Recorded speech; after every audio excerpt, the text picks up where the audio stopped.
these documents, you represented that you were married to him. Yes. Correct? And on these documents, you used as your wedding date the day that his wife was buried. Okay, let me explain this. The entire situation was terribly uncomfortable to me. I did not think it was a good idea that I use anyone's social. He thought that the easiest way to do this, though, would be to go onto the base and correct their information and have them issue me a card. And I was too scared to do it. I stayed in the car and I said, if you want to go and arrange this, you can go and try.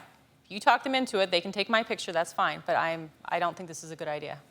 And he, in his boldness, did that and called me from the office with the documents already filled out, or the information portion. How long after this did he actually propose to you? He proposed, I think it was like the end of July, first part of August. Which was how long after the funeral? 3 or 4 months. Not long. Why use the funeral date on falsified documents as your wedding date? Martin had been battling with his children. And again, it's unlikely that they had, or to our minds then, it was unlikely that anyone would see that, but if they did, it would hurt their feelings. And that's why he put it the way he did. How did he propose?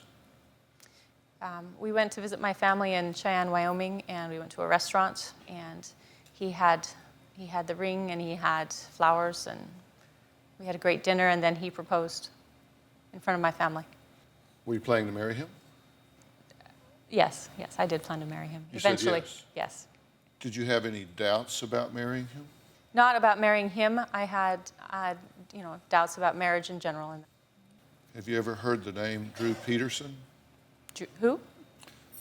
He's been convicted of murdering his wife, and then another wife disappeared after that. And then, did it ever occur to you, I might be getting into a situation here that has a real bad end? Did it ever occur to you? I never felt that my life was in danger at all. The facts around Michele's death and the autopsy was natural. In hindsight, especially, I can't believe I did the things I did. Martin was an attorney. He was appointed by the governor to work in the position he had been. He had his law degree. I knew he liked bending the rules, and I thought that he knew how to navigate however he wanted to. And so I deferred my better judgment to what he said we should do. And it has been disastrous. It's been disastrous in everyone's life. He claimed to have cancer, which is part of the reason that he said he couldn't get Michele out of the bathtub and why he's been seen on a cane and one thing and another. Did he have cancer? He did not have cancer.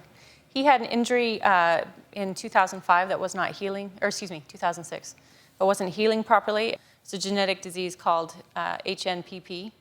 At the time of trial, the prosecution called another mistress. Yes. To testify. Did you know about her? He had told me about her, kind of in passing during the time that we were involved. So you knew you weren't the only one? I knew I wasn't the only one. I assumed he probably had many. Is there any such thing as a discontinuation criteria for you? Wife dies, you're sending him pictures the day after, you're moving into her house, you're stealing an identity, defrauding the government, not once but twice. It's a very damning situation. Is there any point at which you would have said, this is too much, I'm out of here? Do you have a story or a question for me? Click the link in the description and tell me what in the world is going on.